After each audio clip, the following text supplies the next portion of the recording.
Karena nama Anies Baswedan yang terus merosot inilah, koalisi perubahan yang dimotori oleh Nasdem pun goyang. PKS dan Demokrat sama-sama sudah siap dengan sekoci untuk meninggalkan kapal induk yang sudah penuh api dan asap dan hampir tenggelam. Badai elektabilitas Anies terus merosot, kapal koalisi perubahan terancam karam. Demokrat dan PKS sudah siapkan sekoci. Nasdem diam, tenggelam. Ditulis oleh tim redaksi jurnal, dikutip dari berbagai sumber.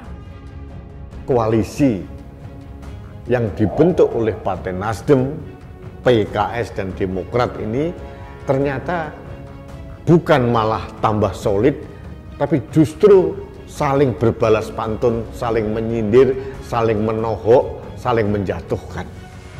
Halo, kembali berjumpa dengan suara Fani Bakri di channel Jurnal 45. Pegiat media sosial Denny Siregar mengklaim Demokrat dan PKS sudah siap sekoci atas bergoyangnya koalisi perubahan untuk persatuan karena elektabilitas Anies Baswedan terus merosot.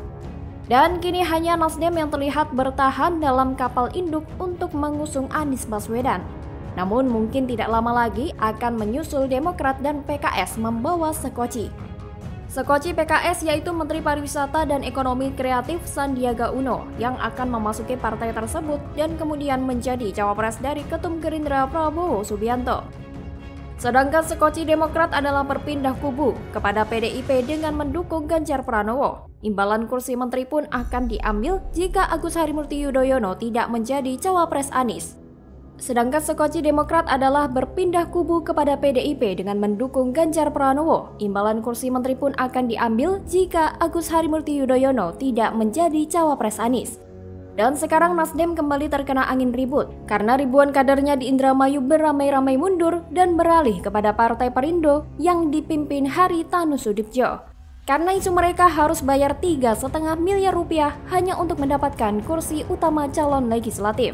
Bahkan, aksi buka baju Partai Nasdem untuk pindah ke Perindo itu viral di mana-mana, merusakkan nama Nasdem yang sudah bolong-bolong besar akibat banyaknya kasus yang menimpa.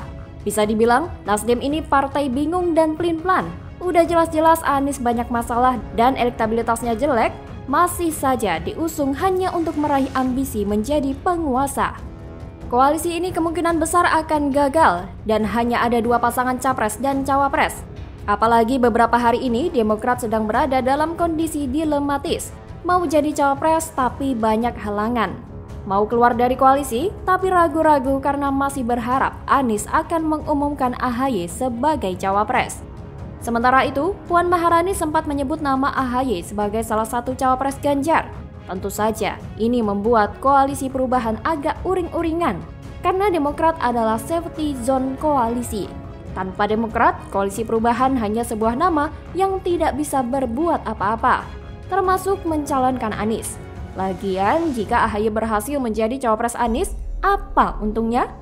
Hampir dipastikan mereka akan kalah telak di putaran pertama kalau AHY gabung ke PDIP, misalnya dengan potensi menjadi menteri. Ini lebih menguntungkan. Kemungkinan menang sangat besar dan peluang AHY jadi menteri terbuka lebar. Lebih bagus mana? Jadi cawapres tapi pasti kalah atau memilih jadi menteri tapi peluangnya besar? Untuk apa mendukung Anies padahal Demokrat sendiri tidak cukup kuat mengangkat Anies? AHY tidak cukup hebat untuk menaikkan elektabilitas Anies.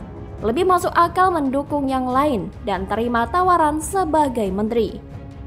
Daya tahan koalisi perubahan sedang diuji habis-habisan. Anies mungkin sudah mulai lelah dengan ini semua. Koalisi tidak solid dari awal bisa menjadi masalah besar di masa mendatang jika menang Pilpres.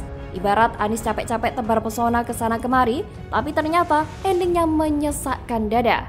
Mungkin ini sebabnya Anies mulai berkurang frekuensi kampanye ke berbagai daerah. Lebih baik wait and see, dan jika sudah dapat kepastian, barulah ngegas lagi. Meski saya tetap pada pendirian, yaitu tidak setuju Demokrat bergabung dengan PDIP, apalagi AHY menjadi cawapres Ganjar. Tapi politik kadang sulit ditebak. Apa yang diharapkan seringkali tidak terjadi.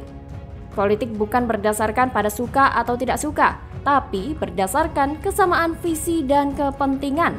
Kalaupun nanti PDIP beneran koalisi dengan Demokrat, apa boleh buat. Anies akan jadi korban dari manuver dramatis. Bagaimana kalau menurut Anda? Itulah dasar lain atau dasar kedua. Kenapa saya sampaikan saya meyakini Anies tidak bakal bisa jadi presiden. Anies dipuji setinggi langit sampai dianggap layak jadi presiden hanya karena bisa bangun sirkuit 54 hari. Jakarta amburadul bos dipimpin Anies. Masa mau jadi presiden? Ditulis oleh tim redaksi jurnal, dikutip dari berbagai sumber.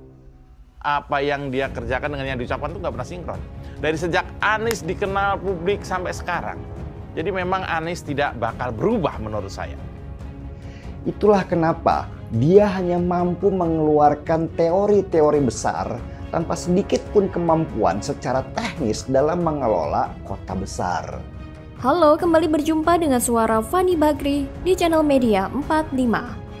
Pegiat media sosial Helmi Felis mengungkit kembali kinerja ex-gubernur DKI Jakarta Anies Baswedan yang mampu menyelesaikan pembangunan sirkuit Formula E di Jakarta dalam waktu 54 hari. Ia menilai kinerja Anies itu sungguh luar biasa. Menurut Helmi, ini membuktikan jika Anies memang pantas menjadi presiden Indonesia. Memang Anies berhasil membangun sebuah sirkuit dalam waktu singkat. Tapi begini ya, Formula E bukan program kampanye Anies atau program prioritas yang masuk pada rencana pembangunan jangka menengah daerah atau RPJMD. Tapi sepertinya sebuah program yang dipaksakan untuk menyaingi kinerja Jokowi yang juga membuka balapan MotoGP di Mandalika. Jika Jokowi gelar acara balapan motor dan sebagai antitesis Jokowi, Anies membuat balapan mobil.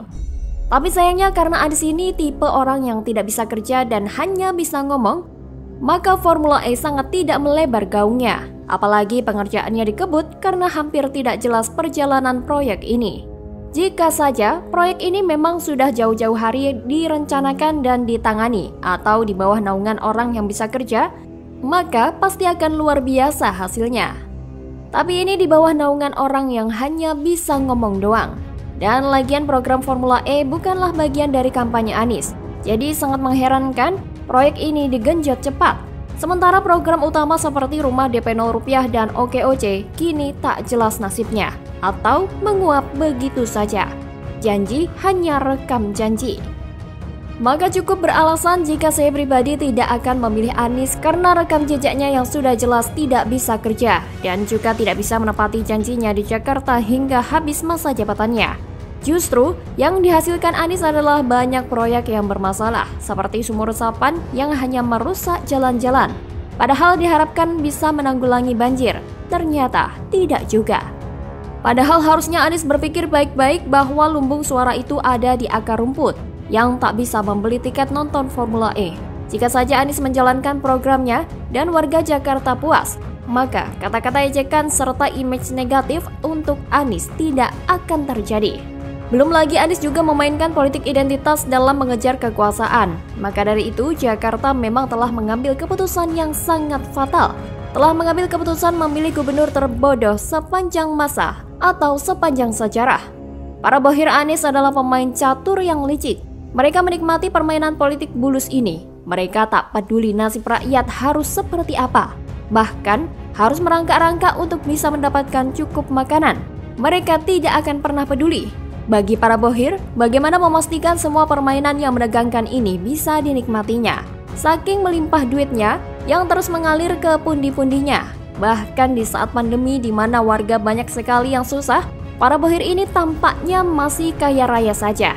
Tidak terpengaruh dengan pandemi. Ajaib kan?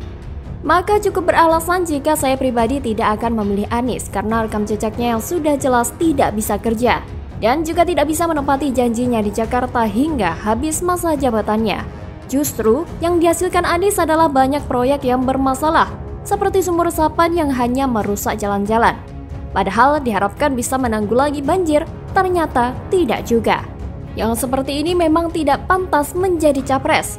Jadi calon aja nggak layak. Apalagi kalau jadi presiden beneran, bisa hancur negeri ini. Bagaimana kalau menurut Anda?